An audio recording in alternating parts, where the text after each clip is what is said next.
بسم الله الرحمن الرحيم. الحمد لله حمدا كثيرا طيبا مباركا عليه مباركا فيه كما يحب ربنا ويرضاه جل جلاله وعم نواله. صلى الله تعالى عليه وعلى آله وأصحابه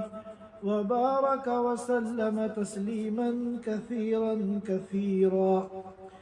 أما بعد فأعوذ بالله من الشيطان الرجيم. ولله على الناس حج البيت من استطاع إليه سبيلا. ويقول النبي صلى الله عليه وسلم كما أخرجه البخاري في الصحيح: من حج فلم يرفث ولم يفسق رجع من ذنوبه كيوم ولدته أمه، أو كما قال عليه الصلاة والسلام. محترم خواتین و حضرات، آج ہماری گفتگو کا موضوع اسلام کے ارکان میں سے ایک عظیم ترین رکن اور دین اسلام کی عبادات میں سے ایک مقدس ترین عبادت یعنی فریضہ حج ہے. بظاہر آج اس موضوع کا انتخاب کرنا بے موقع محسوس ہوتا ہے کہ حج تو گزر گیا اور پورا 1 مہینے سے زیادہ حج کو ہو گیا، تو اب اس موضوع پر گفتگو کرنے کا کیا مقصد ہے؟ تو اس سلسلے میں اپنے مقصد کو واضح کرنا چاہتا ہوں کہ آج کی اس مجلس میں میرا مقصد حج کے طریقے کو بیان کرنا نہیں ہے. حج کا طریقہ یہ تو حج سے پہلے ہونا چاہیے. میرا جو مقصد ہے وہ حج کی فرضیت کو بیان کرنا ہے کہ ہم میں سے کون کون لوگ ایسے ہیں جن کے اوپر شریعت کی نگاہ میں حج فرض ہے، اور فرض ہونے کے باوجود اگر ہم اس کو ڈیلے کر رہے ہیں، مؤخر کر رہے ہیں، تو اس کا کیا گناہ ہے، اور فریضہ حج کے تعلق سے ہماری کیا ذمہ داری بنتی ہے. اس سلسلے میں بڑی غلط فہمیاں ہیں اور ہمارے اندر بڑی اس سلسلے میں ایک قسم کی لاپرواہی اور بے فکری پائی جاتی ہے. تو اس موقع پر اس موضوع پر گفتگو کرنے کا مقصد یہی ہے کہ ہم میں سے ہر ایک کو یہ معلوم ہو جائے کہ ہمارے اوپر حج فرض ہے یا نہیں، اور اگر حج فرض ہے تو کچھ سالوں اس کو مؤخر کرنا یہ ہمارے لیے جائز ہے یا نہیں. اگر حج ہمارے اوپر فرض ہے اور اس کو مؤخر کرنا، اس کو ڈیلے کرنا یہ ہمارے لیے جائز نہیں ہے، تو پھر ابھی سے ہمیں فکر شروع کرنی ہوگی، ابھی سے ہمیں ذہن بنانا ہوگا تاکہ اگلے سال حج کا زمانہ آنے تک ہر اعتبار سے ہماری تیاریاں مکمل ہو جائے اور ہم فریضہ حج ادا کر کے اس مقدس ترین جو اللہ اور اس کی رسول کی دی ہوئی ہماری ایک ذمہ داری ہے، ہم اس ذمہ داری سے سبکدوش ہو جائیں. اب آج کا موضوع ہم یہ بھی کہہ سکتے ہیں کہ حج اور ہماری کوتاہی، یہ بھی کہہ سکتے ہیں حج اور ہماری غفلت، یہ بھی کہہ سکتے ہیں حج اور ہماری لاپرواہی، اور یہ بھی کہہ سکتے ہیں حج اور ہماری غلط فہمی. چونکہ فریضہ حج اسلام کے ارکان میں سے ایک رکن ہے، یہ بات مستحبات کی نہیں ہے، نوافل کی نہیں ہے، سنتوں کی نہیں ہے، بلکہ ایک رکن کی بات ہے. لہذا اس کو سمجھنا اور اس کے تعلق سے اپنی ذمہ داری کو پورا کرنا ہمارے لیے بہت ضروری ہے. ہمارے درمیان بہت سے ایسے ہمارے بھائی ہیں، ہمارے ساتھی ہیں کہ ایک زمانے سے ان پر بھی حج فرض ہے، ان کی اہلیہ پر بھی حج فرض ہے، مگر حج فرض کی ادائیگی کی انہیں کوئی فکر نہیں، وہ اللہ کی توفیق سے عمرے کر رہے ہیں اور تقریباً ہر سال عمرے کر رہے ہیں، لیکن یاد رکھیے ہزاروں عمرے ایک فرض حج کا مقابلہ نہیں کر سکتے۔ یہ تو ہمارے دیندار لوگوں کا حال ہے، اور بہت سے ہمارے جو آزاد خیال یا دین سے قدرے دور لوگ ہیں تو عمروں میں تو بہت دلچسپی ہے کہ عمرہ ایک تفریح کی چیز بن گیا ہے، اس کو جو ہے تفریح کی طرح کیا جاتا ہے، اعلیٰ قسم کے ہوٹلوں میں قیام کر کے وہاں کی تصویریں اپنے سوشل میڈیا پہ وائرل کی جاتی ہیں، تو ان کاموں کے اندر بڑا مزہ آتا ہے، لیکن حج کرنے میں انسان کا گھی نکلتا ہے، انسان کی جیب پر بھی زور پڑتا ہے اور جسمانی اعتبار سے بھی اس کو مشقت اٹھانی پڑتی ہے۔ لہذا حج کے فرض ہونے کے باوجود جب حج کا تذکرہ آتا ہے تو وہ الغرض ہونے لگتے ہیں۔ تو دنیا میں تو الغرض ہو کہ ہم جان بچا سکتے ہیں، لیکن یاد رکھیے قیامت کے دن اگر ہم نے کسی فریضے کے اندر کوتاہی کی ہے تو ساری زندگی کی ہماری نفل عبادتیں وہ ایک فرض کا مقابلہ نہیں کر سکتی۔ لہٰذا آج کی اس مجلس میں ہم لوگوں کو یہ چاہیے کہ سب سے پہلے ہم غور کریں کہ ہمارے اوپر حج فرض ہے یا نہیں۔ اگر حج فرض نہیں ہے تو کوئی بات نہیں، لیکن اگر حج فرض ہے تو اب ہمیں ایک دوسری بات سمجھنی ہے کہ ہمیں فوراً حج ادا کرنا ضروری ہے یا شریعت نے ہمیں حج کو ڈیلے کرنے میں، حج کو مؤخر کرنے میں 2-4 سال آگے بڑھانے کی اجازت دی ہے یا نہیں۔ ہم انشاءاللہ آج کی اس گفتگو میں ان تمام باتوں کو سمجھیں گے اور اپنی غفلت کے پردوں کو ہم چاک کریں گے اور اپنی غلط فہمیوں کو انشاءاللہ دور کریں گے۔ اگر ہمارے اوپر حج فرض ہے اور اس حج کو مؤخر کرنا، اس کو ڈیلے کرنا، اس میں تاخیر کرنا ہمارے لیے جائز نہیں ہے، تو انشاءاللہ ثم انشاءاللہ آج ہی کی اس مجلس میں ہم عہد کریں گے، عزم کریں گے، ارادہ کریں گے، نیت کریں گے کہ آنے والا جو حج ہے انشاءاللہ ہم اللہ کی توفیق سے اس سال ہم حج ادا کریں گے اور اس عظیم ذمہ داری سے ہم سبکدوش ہوں گے۔ اور اگر ہمیں یہ پتہ چلے کہ ہمارے اوپر حج تو فرض تھا 10 سال سے اور ہم نے عذر شرعی کے بغیر ہم 10 سال سے اس کو ٹال رہے ہیں،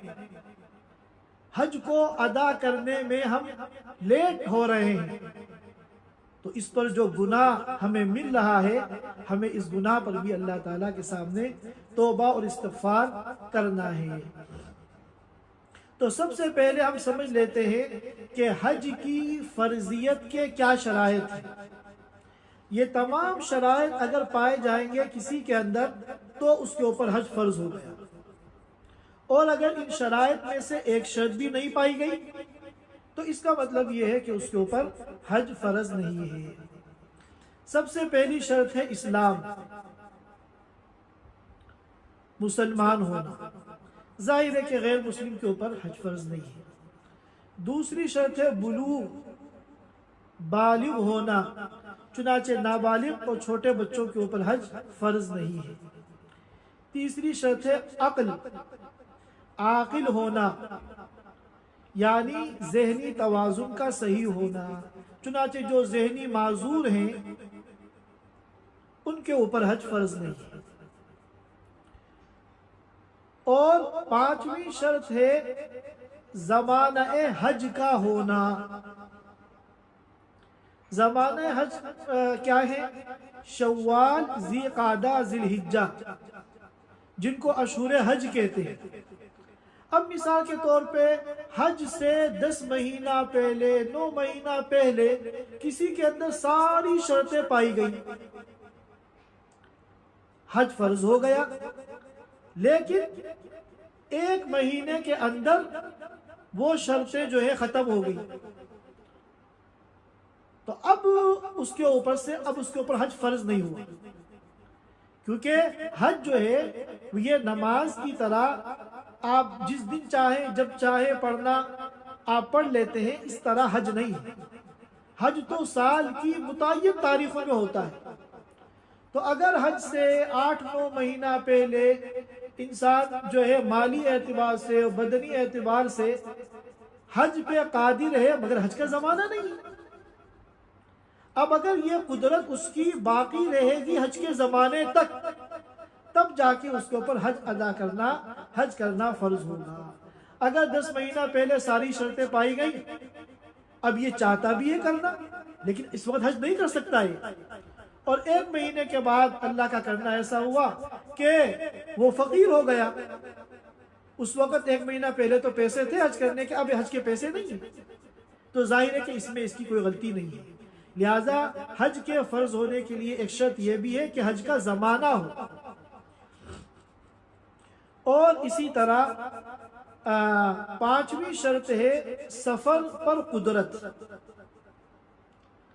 اب سفر پہ قدرت کے اندر کئی چیزیں ہیں، ایک تو یہ ہے کہ وہ اپنے صحت کے اعتبار سے، اپنی ہیلتھ کنڈیشن کے اعتبار سے اس حج کے سفر پر قادر ہو، کیونکہ حج کا یہ سفر آسان نہیں ہے۔ حجاز مقدس تک آنا اور جانا تو اپنی جگہ ہے، پھر وہاں حج کے ایام میں جو حج کی ایکٹیویٹیز ہیں، اور مینا جانا ہے، مزدلفہ جانا ہے، عرفہ جانا ہے، رمی جمرات کرنا ہے، طواف زیارت کرنا ہے، تو ان سب کے لیے انسان کے جسم کے اندر طاقت ہونی چاہیے، صحت ہونی چاہیے۔ اب اگر کوئی بیمار ہے، معذور ہے، صاحب فراش ہے، وہ گھر میں بھی خود سے چل کر حمام ٹوائلٹ نہیں جا پاتا ہے، تو ظاہر ہے کہ وہ حج پر اپنے صحت اور بدن کے اعتبار سے قادر نہیں ہے۔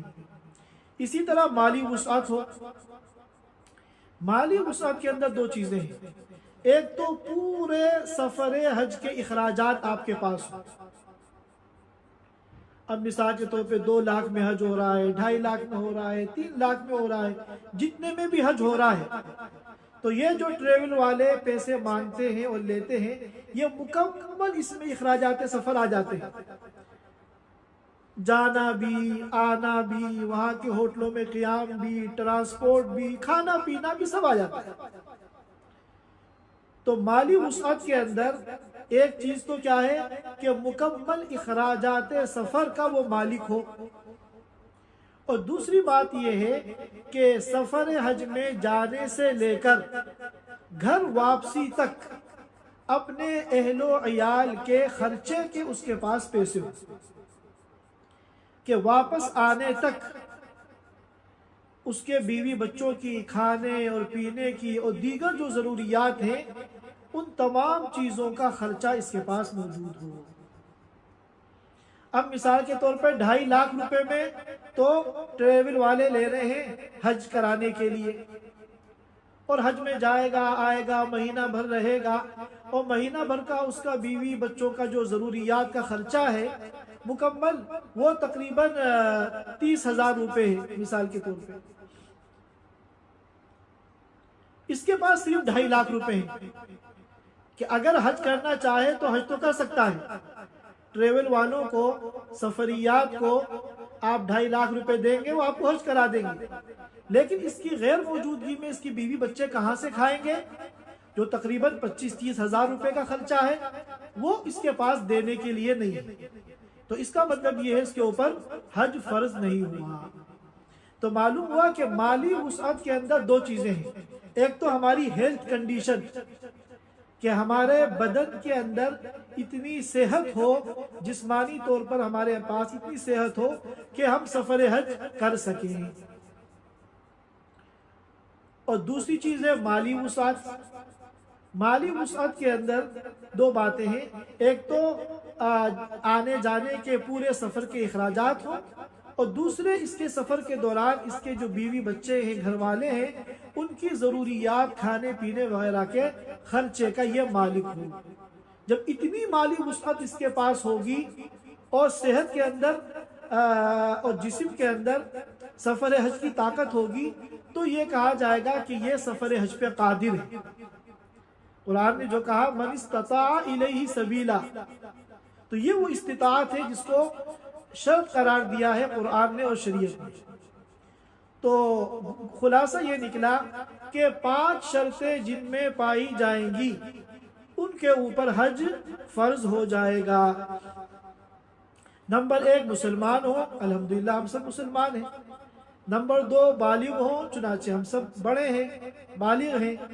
نمبر 3 عقل ہو، چنانچہ الحمدللہ ہم سب لوگ ذہنی اعتبار سے صحت مند ہیں، الحمدللہ کوئی بھی ذہنی معذور نہیں ہے۔ نمبر 5 زمانہ حج ہو، یا بالفاظ دیگر وہ زمانہ آ جائے کہ جس زمانے میں حج کی تیاری شروع کرنا ضروری ہو جاتا ہے۔ ظاہر ہے کہ اب حج کا اپروول اور ویزا وغیرہ اتنا آسان نہیں ہے کہ آپ سفر کی طرح ایک دن پہلے آپ نے ارادہ کیا اور ویزا نکالا اور ٹکٹ لیا آپ پہنچ گئے۔ ممکن ہے کسی ملک میں ایسی سہولیات موجود ہوں،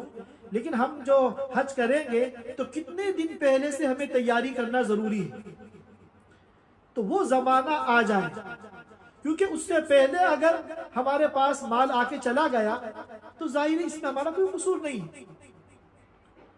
اور اسی طرح 5ویں جو شرط ہے وہ ہے سفر پہ قدرت، استطاعت۔ اور سفر پہ قدرت میں 2 باتیں ہیں، ایک تو جسمانی اعتبار سے ہم فٹ ہوں اور دوسرے ہم مالی اعتبار سے فٹ ہوں۔ پھر مالی اعتبار سے اس میں 2 چیزیں ہیں، مکمل اخراجات سفر کے ہم مالک ہوں اور اپنی غیر موجودگی میں ہمارے پیچھے ہماری بیوی بچوں کا جو کھانے پینے کا اور دیگر ضروریات کا خرچہ ہے ہم اس کے مالک ہوں۔ یہ تو ہے مردوں کے لیے۔ عورتوں کے اوپر حج کی فرضیت کے لیے ایک شرط اور ہے، اور وہ شرط کیا ہے کہ یہ صرف اپنے اخراجات سفر کی مالک نہ ہو بلکہ اپنے ساتھ کسی محرم یا شوہر کے اخراجات سفر کی بھی مالک ہو۔ اب مثال کے طور پہ 2.5 لاکھ روپے میں ایک بندے کا حج ہو رہا ہے۔ اب ایک خاتون ہے، ان کے پاس 2.5 لاکھ روپے تو ہیں، لیکن یہ اکیلے سفر نہیں کر سکتی۔ محرم کے بغیر سفر کرنا، چاہے وہ سفر حج ہو، یہ گناہ ہے، یہ ناجائز ہے۔ اگر کوئی عورت اپنے محرم یا شوہر کے بغیر نامحرموں کے ساتھ یا اکیلے حج کرتی ہے تو اس میں اس کو گناہ ملے گا، وہ گنہگار ہوگی۔ تو اس لیے عورت پر حج کے فرض ہونے میں ڈبل خرچہ ہونا ضروری ہے، اپنے حج کا بھی خرچہ ہو اور اپنے رفیق سفر جو کہ یا تو شوہر ہوگا یا کوئی اس کا محرم ہوگا، بھائی ہوگا، بیٹا ہوگا، باپ ہوگا، چچا ہوگا، داماد ہوگا، جو بھی کوئی محرم ہے۔ اگر صرف اپنا سفر اپنے حج کا تو خرچہ ہے، لیکن کسی محرم یا شوہر کے حج کا خرچہ اس کے پاس نہیں ہے تو صحیح قول کے مطابق پھر اس کے اوپر حج فرض نہیں ہے۔ یہاں پر رک کر یہ بات بھی سمجھ لیں کہ ہماری خواتین کے پاس جو زیورات ہوتے ہیں، سونے اور چاندی کے زیورات، اگر ان زیورات کی مالیت اور ان کے علاوہ اگر کوئی اور کیش وغیرہ ان کے پاس ہے، سب کو ملا کر اگر 2 بندوں کے حج کے اخراجات اس عورت کے پاس موجود ہیں تو اس کے اوپر حج فرض ہو جائے گا۔ اب مثال کے طور پہ 2 بندوں کے حج کے جو اخراجات ہیں وہ 5 لاکھ روپے ہیں، 2.5 لاکھ اور 2.5 لاکھ 5 لاکھ روپے۔ اب اس کے پاس 1 لاکھ روپے ہیں اور 4 لاکھ روپے کا سونا چاندی کا زیور ہے، تو اس کے اوپر حج فرض ہو گیا۔ اس کو چاہیے کہ اپنے ان زیورات کو بیچ کر وہ اپنا حج کرے۔ اسی طرح یہاں پر رک کے ایک غلط فہمی کو دور کر لیں۔ بہت سے لوگ یہ سمجھتے ہیں کہ ہمارے اوپر تو حج فرض ہے، ان کی صحت بھی ایسی ہے حج کر سکتے ہیں، اور ان کو اللہ نے مال و دولت بھی دی ہے، 10 لاکھ روپے اکاؤنٹ میں پڑے ہوئے ہیں، لیکن وہ اس لیے حج نہیں کرتے کہ ابھی ہمارے ماں باپ نے حج نہیں کیا۔ اگر ماں باپ کے حج سے پہلے ہم حج کریں گے تو یہ ہمارا حج نہیں ہوگا۔ یہ بہت بڑی غلط فہمی ہے، بلکہ شیطان کے جو بہکانے کے طریقے ہیں ان میں سے ایک طریقہ ہے۔ اس سوچ کے ذریعے شیطان کتنے لوگوں کو حج سے محروم کرنے میں کامیاب ہو جاتا ہے۔ آپ پر اگر حج فرض ہے تو چاہے آپ کے ماں باپ نے حج کیا ہو یا نہ کیا ہو، آپ کے اوپر اپنا فرض حج ادا کرنا لازم ہے۔ جس طرح ماں باپ کے اوپر نماز فرض ہے اور آپ کے اوپر الگ فرض ہے، تو اگر آپ کے ماں باپ نے نماز نہیں پڑھی تو کیا آپ بھی نماز نہیں پڑھیں گے؟ وہ ان کا عمل ہے اور یہ آپ کا عمل ہے۔ ہاں، اگر آپ یہ سمجھتے ہیں کہ میرے ماں باپ کے اوپر حج فرض تھا اور انہوں نے حج نہیں کیا اور اب ان کے پاس انتظام باقی نہیں ہے، تو یہ آپ کے لیے سعادت کی بات ہے کہ آپ اپنے ماں باپ کو بھی حج کرائیں، مالی اعتبار سے بھی حج میں ان کا تعاون کریں اور جسمانی اعتبار سے بھی سفر حج میں اپنے ماں باپ کی خدمت کریں۔ یہ بہت بڑی سعادت ہے، اور اس کی جو خیرات ہیں اور برکات ہیں وہ انسان دنیا میں بھی دیکھتا ہے اور آخرت میں بھی جب اس کی آنکھ کھلے گی تو اس کو نظر آئے گا۔ لیکن ماں باپ کے حج کے نہ کرنے کی وجہ سے اپنے حج کو ڈیلے کرنا اور اپنے حج کو مؤخر کرنا یہ کسی قیمت پہ جائز نہیں ہے۔ اب یہاں پر ہم چند مسئلے سمجھ لیتے ہیں جس سے ہمیں ان شریعت کی نگاہ میں حج کی ادائیگی کے کیا مسائل ہیں وہ انشاءاللہ ہمارے لیے سمجھنا آسان ہوگا۔ ایک مسئلہ یہ ہے کہ اگر کسی عورت پہ حج فرض ہے، ظاہر ہے کہ عورت پہ حج فرض ہوگا کب؟ جب اس کے پاس اپنے حج کا بھی خرچہ ہو اور اپنے کسی محرم کے بھی حج کا خرچہ ہو، اور اس نے اپنے ایک محرم کو تیار کر لیا۔ اگر شوہر ساتھ میں جا رہا ہے پھر تو کوئی مسئلہ ہی نہیں ہے، لیکن شوہر کسی وجہ سے نہیں جا رہا ہے، اس کو احساس ہے کہ میرے اوپر حج فرض ہے اور تاخیر کی مجھے اجازت نہیں ہے، اس نے اپنے ایک محرم کو تیار کر لیا، اپنے بیٹے کو یا اپنے باپ کو یا اپنے بھائی کو، قابل اعتبار محرم کو، تو اب شوہر کو اس کو منع کرنے کا حق نہیں ہے۔ شوہر اس کو فرض حج کی ادائیگی سے نہیں روک سکتا۔ اگر شوہر منع کرے گا تو گنہگار ہوگا۔ اسی طرح ایک مسئلہ یہ ہے کہ کسی عورت کے اوپر حج فرض ہے، ساری شرائط پائی جا رہی ہے، لیکن اس کے پاس ایک چھوٹا بچہ ہے گود کا، جس کو اس کی کیئر کی ضرورت ہے، نگہداشت کی ضرورت ہے، اور یہ اس کو لے نہیں جا سکتی اور اس کو لے جانا فرض بھی نہیں ہے۔ اس کے اوپر جو ضروری ہے وہ تو صرف ایک محرم کو لے کے جانا ہے۔ تو اب اگر اس حال میں یہ اب حج کا زمانہ آ گیا، حج میں جانے کی تیاریاں ہو رہی ہیں، حج قریب آ گیا ہے، تو اب اگر یہ عورت اس بچے کو چھوڑ کے جائے گی تو اتنا چھوٹا بچہ ہے کہ اس کے لیے جو ہے مشکل پیش آ سکتی ہے، یہ ماں کے بغیر نہیں رہ سکتا۔ تو شریعت نے اس کو اجازت دی کہ یہ اپنے حج کو مؤخر کر لے، یہاں تک کہ یہ بچہ چلنے پھرنے لگے اور کھانے پینے لگے، اپنی ماں کی خدمت کا زیادہ محتاج نہ رہے، اس وقت تک چند سال یہ اپنے حج کو مؤخر کر سکتی ہے۔ لیکن ہمارے یہاں عام طور پہ کیا ہوتا ہے کہ ہمارے بچے بڑے ہیں، خود سے چلنا پھرنا کھانا پینا، اسکول جاتے ہیں، کوئی 5 سال کا ہے، 6 سال کا ہے، 7 سال کا ہے، 8 سال کا ہے، 9 سال کا ہے، ہم ان کی وجہ سے اپنے حج کو مؤخر کرتے ہیں کہ یہ بچے ہمارے بغیر پریشان ہو جائیں گے، یہ تو ہمارے بغیر کھانا نہیں کھاتے، یہ تو ہمارے بغیر رات میں سونے کے لیے تیار نہیں ہوتے، ان کو تو خوشامد کر کے کھلایا جاتا ہے، ان کو تو خوشامد کر کے رات میں سلایا جاتا ہے، پھر اسکول بھیجنے کے لیے ان کی جو ہے بڑی خدمت کرنی پڑتی ہے، یہ تو ہم سے بہت زیادہ لگے ہوئے ہیں۔ اب اگر ہم ان کو چھوڑ کے حج میں چلے جائیں گے تو ان کا کیا ہوگا؟ یہ کیسے کھائیں گے، کیسے سوئیں گے، کیسے اسکول کی تیاری کر کے اسکول جائیں گے، کیسے ہوم ورک کریں گے، ان کے کپڑوں کا، دھلائی کا، ہر چیز کا کیسے ہوگا؟ تو جواب یہ ہے کہ یہ کوئی عذر نہیں ہے، یہ ہمارے ایمان کی کمزوری ہے۔ ہم اپنے بچوں کی ضروریات کا معقول انتظام کریں، دادی کے پاس چھوڑیں، نانی کے پاس چھوڑیں، یا کسی بھی مشفق خالہ پھوپھی کسی کا بھی انتظام کریں، اور حج میں جائیں اللہ پہ چھوڑ کر، دادی نانی پھوپھی خالہ پہ نہیں، اس اللہ پر چھوڑ کر جس کے حکم سے آپ لبیک کہتے ہوئے احرام کی حالت میں اللہ کے دربار میں پہنچے ہیں۔ وہ آپ کے بچوں کو ضائع نہیں کرے گا، وہ آپ نے بچوں کو ضائع نہیں کرے گا۔ ہمارے سامنے ایسی ایسی مثالیں ہیں کہ بچے ابھی کم عمر ہیں،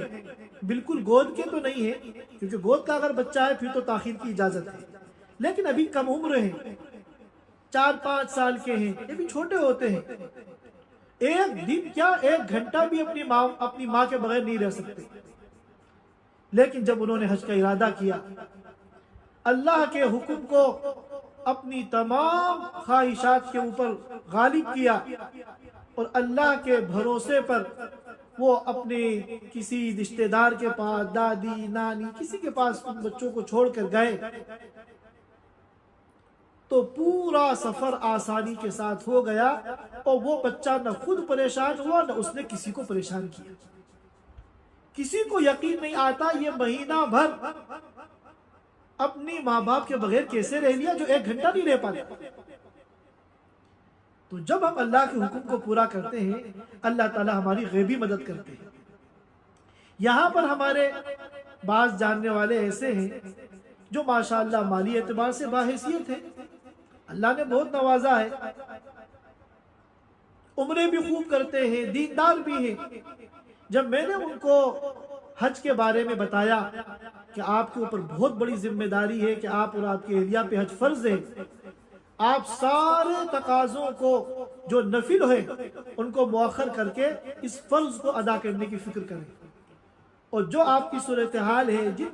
عوارض کی وجہ سے، جن مسائل کی وجہ سے آپ مؤخر کر رہے ہیں، یہ شریعت میں عذر نہیں ہے، اس تاخیر پہ آپ کو ہر لمحہ گناہ مل رہا ہے۔ چنانچہ جب میں نے ان کو سمجھایا تو ان کے سامنے اندھیرا آ گیا کہ کیسے ہم بچوں کو چھوڑ کے جا سکتے ہیں، لیکن جب انسان ارادہ کرتا ہے، ہمت مردہ مدد خدا،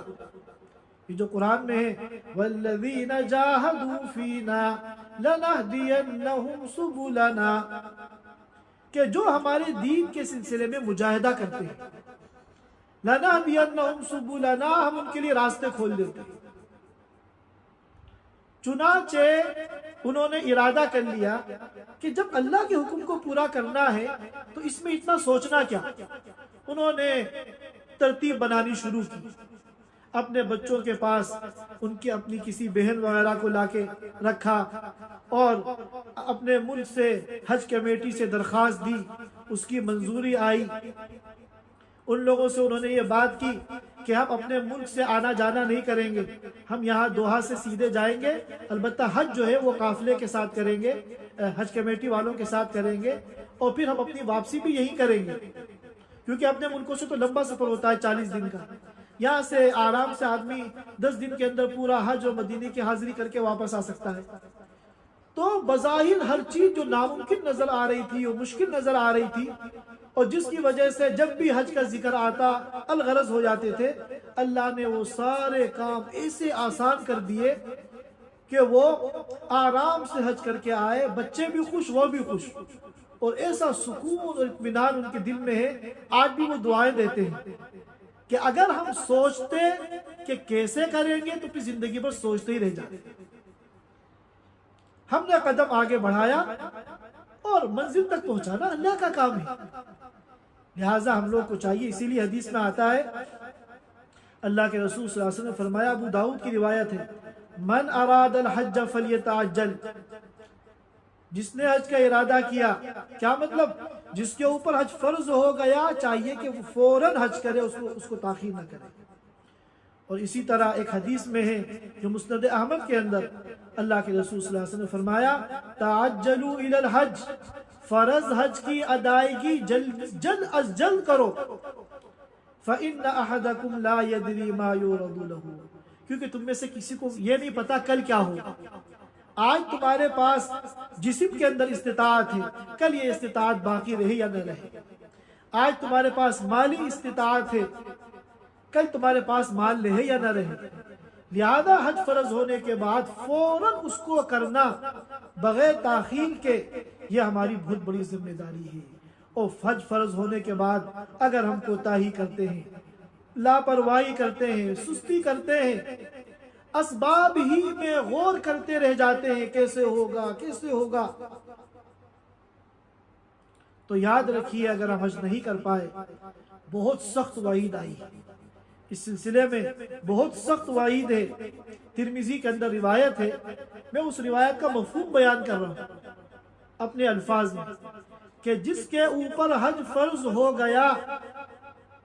اور اس نے حج ادا نہیں کیا تو اللہ تعالیٰ کو کوئی پرواہ نہیں ہے وہ یہودی ہو کے مرے یا عیسائی ہو کے مرے۔ اندازہ لگائیے کتنی سخت وعید ہے۔ بڑے سے بڑے گناہ پر اس طرح وعید نہیں آتی کہ پھر اللہ کو کوئی پرواہ نہیں ہے کہ وہ یہودی ہو کے مرے یا نصرانی ہو کے مرے۔ لہٰذا ہم سب کو چاہیے کہ جب اللہ کا حکم ہے تو ہم زیادہ اپنے انتظامات پہ غور نہ کریں، حتی الامکان جتنا ہو سکے انتظامات کریں، اسباب اختیار کریں۔ میں کہتا ہوں 100% نہیں 101% کریں، مگر اللہ کے بھروسے پر آپ اس فرض حج کی ادائیگی کے لیے نکلیں۔ انشاءاللہ اللہ تعالیٰ آپ کو سرخرو فرمائیں گے۔ یہ حج آپ کی زندگی کو بدل دے گا، یہ حج آپ کی ساری ٹینشنوں کو ختم کر دے گا، اور یہ حج جو ہے آپ کا اللہ سے تعلق بنا دے گا۔ میں نے آپ کے سامنے حدیث پڑھی ہے بخاری شریف کی، اللہ کے رسول صلی اللہ علیہ وسلم نے فرمایا کہ جو اس طرح حج کرتا ہے کہ جس میں بے حیائی اور بیہودہ باتیں بھی نہ کرے اور فسق و فجور گناہ کے کام بھی نہ کرے، شریفوں کی طرح نیک لوگوں کی طرح حج کرے، تو یہ ایسا ہو جاتا ہے جیسے آج ہی پیدا ہوا۔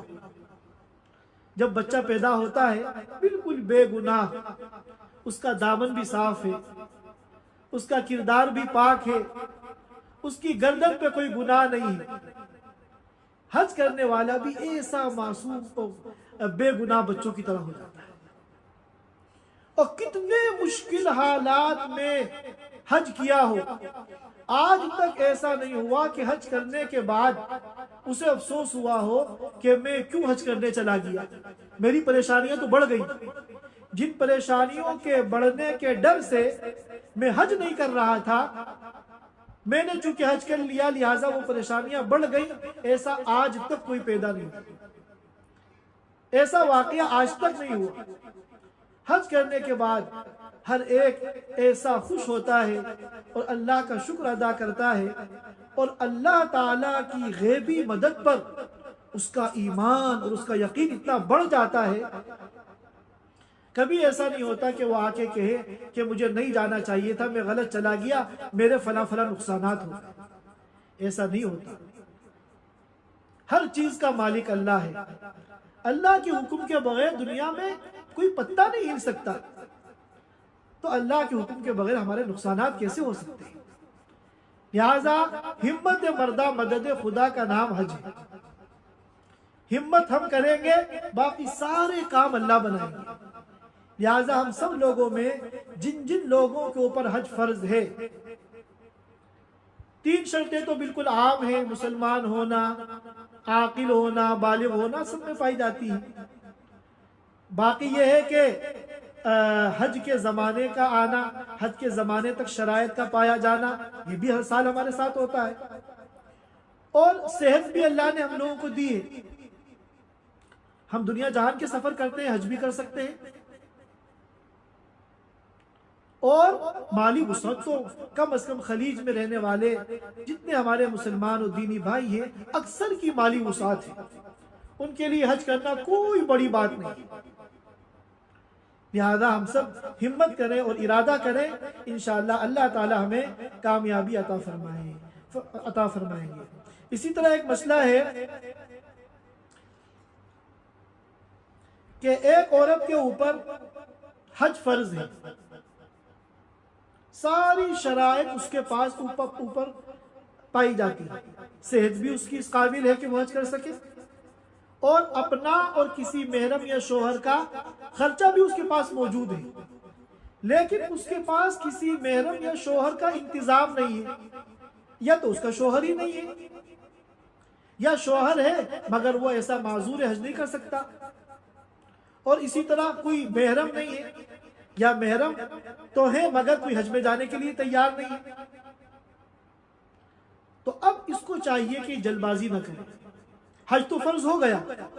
لیکن ادائیگی ممکن نہیں ہے، کیونکہ محرم دستیاب نہیں ہے اور محرم کے بغیر شریعت کی اجازت نہیں ہے، لہذا اس کے لیے حکم یہ ہے کہ زندگی بھر محرم کا انتظار کرے،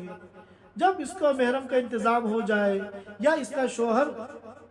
سفر میں رفاقت کے قابل ہو جائے تو پھر اس کے ساتھ یہ حج کر لے، اور اگر اسی انتظار میں زندگی گزر جائے اور زندگی سے مایوسی ہونے لگے تو پھر آخر وقت میں وہ حج بدل کی وصیت کرے، چنانچہ اس کے مال میں سے پھر حج بدل ادا کیا جائے گا۔ اب ایک شخص کے اوپر حج فرض ہے، ساری شرائط پائی جاتی ہے اور اس کو احساس ہے کہ مجھے حج کرنا چاہیے، اس نے ارادہ کر لیا، تو ارادہ کرنے کے بعد اسے کوشش کرنی ہے۔ کوشش ہم یہی کر سکتے ہیں کہ اپنے ویزے، حج کے ویزے کے لیے اپلائی کر دیں، یا ہم حج کمیٹی کے تھرو جانا چاہتے ہیں تو حج کمیٹی کے اندر ہم درخواست جمع کر دیں۔ اب اگر ہمارا ویزا نہیں نکلا یا حج کمیٹی سے ہماری منظوری نہیں آئی تو ظاہر ہے ہم حج نہیں کر پائیں گے۔ اب یہ جو ہم حج نہیں کر پائے اس کی وجہ سے ہمیں کوئی گناہ نہیں ہوگا، کیونکہ یہ ہماری طرف سے نہیں ہے، حج کمیٹی سے منظوری نہیں آئی یا سعودی حکومت نے ویزا نہیں دیا، اپروول نہیں ملا، تو اس میں ہمارا کوئی قصور نہیں، لیکن اس کی ذمہ داری ہے کہ ہر سال یہ کوشش کرتا رہے یہاں تک کہ اس کا ویزا نکل آ جائے، نام آ جائے اور یہ حج کر لے۔ اور اگر اسی طرح پوری زندگی ہو گیا اور یہ کیا کہتے ہیں اس دنیا سے جانے کا وقت آ گیا تو اب اس کے اوپر ضروری ہے کہ یہ حج بدل کی وصیت کرے تاکہ اس کی طرف سے کسی کو حج بدل کرایا جائے۔ اسی طرح ایک مسئلہ یہ ہے کہ یہ جو وبائی بیماریاں ہوتی ہیں، فلو جو ہے مختلف قسم کے ہوتے ہیں، تو اگر یہ خبر آ رہی ہے کہ وہاں سعودیہ میں اور مکے میں کوئی فلو پھیلا ہوا ہے، وبائی بیماری پھیلی ہوئی ہے، تو اگر ہم حج کرنے جائیں گے تو ہمارے متاثر ہونے کا خطرہ ہے، تو کیا اس کی وجہ سے ہم سفر حج کو مؤخر کر سکتے ہیں؟ تو جواب یہ ہے کہ اس کی اجازت نہیں ہے، اس کی وجہ سے اجازت نہیں ہے۔ اسی طرح ہماری بعض عام بیماریاں ہیں، نزلہ ہے، زکام ہے، کھانسی ہے، بلڈ پریشر ہے، شوگر ہے، تو ان بیماریوں کے ہوتے ہوئے سفر حج مشکل تو ہے مگر ناممکن نہیں ہے۔ بلڈ پریشر والوں کو، شوگر والوں کو، یا جن کو کیا کہتے ہیں یہ عام بیماریاں ہیں، بہت جلدی متاثر ہو جاتے ہیں، تو تھوڑی تکلیف تو ہوگی، سفر کے دوران احتیاط کرنی پڑے گی، دواؤں کا اہتمام کرنا پڑے گا، لیکن وہ سفر کر سکتے ہیں، لہذا ان کو سفر حج کو مؤخر کرنے کی اجازت نہیں ہے۔ آج ہمارے اوپر حج فرض ہوتا ہے اور ہم یہ سمجھتے ہیں کہ ابھی مجھے شادی کرنی ہے، یہ پیسہ جو میں نے جمع کیا ہے یہ پیسہ اتنا ہے، اس میں سفر حج ہو سکتا ہے، لیکن میں نے یہ نیت کی ہے کہ مجھے اس پیسے سے اپنی شادی کرنی ہے، اس لیے حج نہیں کر رہے، یا پیسہ جمع کر رکھا ہے اور نیت یہ ہے کہ اس پیسے سے اپنے بچوں کی شادی کرنی ہے، اپنی بیٹی بچیوں کے یا بہو کے زیورات وغیرہ خریدنے ہیں، شادی میں اس پیسے کو خرچ کرنا ہے، یا پیسہ آپ نے جمع کر رکھا ہے اور آپ کی نیت ہے مجھے اس سے مکان بنانا ہے، اب یہ پیسہ آپ کے پاس موجود ہے اور حج کا زمانہ آ گیا، حج میں جانے کا، حج کی تیاری کا زمانہ آ گیا، تو آپ کے اوپر فرض ہے اپنی شادی کو، اپنے بچوں کی شادیوں کو، اور اسی طرح آپ اپنے گھر کی تعمیر کو مؤخر کریں۔ آپ کے اوپر اسی سال حج کرنا فرض ہے، آپ حج نہیں کریں گے تو گنہگار ہوں گے۔ ایک شخص کے اوپر حج فرض ہوا، 10 سال تک حج نہیں کیا، یاد رکھیے 10 سال تک وہ گنہگار ہوتا رہے گا۔ ہاں اگر 10 سال بعد اس نے حج کر لیا، فریضہ ادا ہو گیا، تو اللہ کی ذات سے امید ہے کہ یہ گناہ جو تاخیر کا ہے، یہ گناہ جو ہے ختم ہو جائے گا، یہ گناہ جو ہے ختم ہو جائیں گے۔ اسی طرح ایک شخص کے اوپر حج فرض تھا، ساری شرطیں پائی گئی، مگر سستی میں حج نہیں کیا کہ میں اس پیسے کو کاروبار میں لگاؤں گا، ابھی حج کر لوں گا سارے پیسے میرے ختم ہو جائیں گے، میں اس سے کاروبار کروں گا، میں اس سے بزنس کروں گا، یا میں اس کی گاڑی خریدوں گا، کار خریدوں گا، یا گھر کا کوئی بڑا سامان ہے، جنریٹر وغیرہ ایسا قیمتی سامان خریدنے کا ارادہ ہے، تو یہ سوچ کے اس نے حج نہیں کیا، حالانکہ اس کے اوپر حج فرض ہے۔ جب حج کا زمانہ آ گیا، حج کی تیاری کا زمانہ آ گیا، تو اب آپ کے پاس پیسہ موجود ہے، چاہے وہ گاڑی کی نیت سے ہے، چاہے جنریٹر کی یا کسی اور نیت سے ہے، آپ کے اس پیسے سے آپ کے اوپر حج کرنا فرض ہے۔ آپ نے حج نہیں کیا، نتیجہ کیا ہوا؟ کئی سال گزر گئے، یہاں تک کہ آپ کا پیسہ ختم ہو گیا، اب آپ فقیر ہو گئے، 2.5 لاکھ روپے آپ کے پاس نہیں حج کرنے کے لیے، تو اب آپ کے اوپر سے یہ حج ساقط نہیں ہوگا، حج کا یہ فریضہ جو ہے ساقط نہیں ہوگا، چاہے کتنے بڑے آپ فقیر ہو جائیں، آپ کو حج نہ کرنے کا گناہ ملے گا، کیونکہ جب آپ کے اوپر حج فرض ہوا تھا اس وقت آپ نے حج ادا نہیں کیا۔ اسی طرح ایک آدمی کے اوپر حج فرض تھا، تمام شرائط جو فرضیت کی ہے موجود تھی، مگر سستی میں حج نہیں کیا، غفلت میں حج نہیں کیا۔ جب بھی سوچتے ہیں تو شیطان کہتا ہے ابھی تو زندگی پڑی ہے، کر لینا۔ نتیجہ یہ ہوا کہ لا قدر اللہ ذالک، کچھ دنوں بعد، کچھ سالوں بعد وہ مفلوج ہو گیا، بیمار ہو گیا، معذور ہو گیا، سفر کے قابل نہیں رہا، تو اب اس کا حج ساقط نہیں ہوگا فریضہ۔ اب اس کے اوپر لازم ہے یا تو حج بدل کرائے، اپنی طرف سے کسی کو بھیج کے حج کرائے، یا پھر مرنے سے پہلے وصیت کرے کہ میرے مال میں سے میری طرف سے کسی کو حج بدل جو ہے کرایا جائے۔ یہ چند باتیں ہیں جو حج سے متعلق عرض کرنی تھی۔ امید ہے کہ انشاءاللہ آج کی اس گفتگو سے کافی حد تک حج کے تعلق سے ہماری جو ذمہ داری بنتی ہے یہ واضح ہو گئی ہوگی۔ ہر ایک جو ہے شریعت کے تمام احکام اور مسائل اور اس سلسلے کی جو تعلیمات ہیں وہ اللہ کے فضل سے ہمارے سامنے آ گئی، اس پر ہر ایک غور کر لے، اور جس کے اوپر حج فرض ہے اس کو یہ چاہیے کہ جلد از جلد حج کرنے کی کوشش کریں۔ آج ہی ہم لوگ ارادہ کر لیں کہ اس سال ہمیں حج کرنا ہے، اور زیادہ اسباب کو غور نہ کریں، انتظامات کریں، اللہ پہ بھروسہ کریں، انشاءاللہ آپ کو کوئی نقصان نہیں ہوگا، نہ آپ کے بچوں کو کوئی نقصان ہوگا، نہ آپ کے کاروبار کو کوئی نقصان ہوگا، نہ آپ کی ملازمت کو کوئی نقصان ہوگا، بلکہ جب آپ حج کر کے آئیں گے تو انشاءاللہ خیر و برکت کا اپنی آنکھوں سے آپ مشاہدہ کریں گے۔ اللہ تعالی ہم سب کو کہنے سننے سے زیادہ عمل کی توفیق عطا فرمائے۔ وآخر دعوانا الحمدللہ رب العالمین۔ Thanks for watching. Don't forget to like, comment, share and subscribe to Al Wahid channel.